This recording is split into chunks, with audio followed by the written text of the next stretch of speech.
বন্ধুরা আজকে দেখো নিচ্ছি বোয়াল মাছ, আর এটা হচ্ছে মাছের ডিম। আর কালকে কাতলা মাছের থেকে বল্টির জন্য দুটো কাতলা মাছের পিস রেখে দিয়েছিলাম।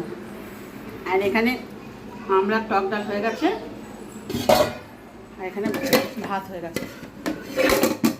তো সব রান্না প্রায় কমপ্লিট।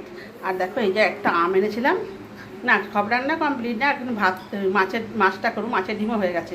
আর এই যে আম এনেছিলাম কালকে, আমটা না আজকে এনেছিলাম বল্টুর জন্য, ভাবলাম ও তো আম খেতে ভালোবাসে। তা আমমালা এমন বদমাস, বললো এটা গাছ পাকা আম বলে আমটা এনে বল্টুকে খাবো। কেটেছি, কাটতে কাটতে দেখলাম একদম বিচ্ছিরি টকে চুন আমটা, জানো না, মনে হচ্ছে আমটা দিয়ে মাথায় মেরে দিয়েছি লোকটার। তো দেখো আজকে এই বোয়াল মাছটা ভালো করে সুন্দর করে কষকষে করে রান্না করব। বোয়াল মাছের তেল ঝাল খেতে খুব ভাল লাগে। তো আর মাছের ডিমটা হাফ করেছি, হাফ রেখে দেবো, কালকে খাবো। তো চলো তাড়াতাড়ি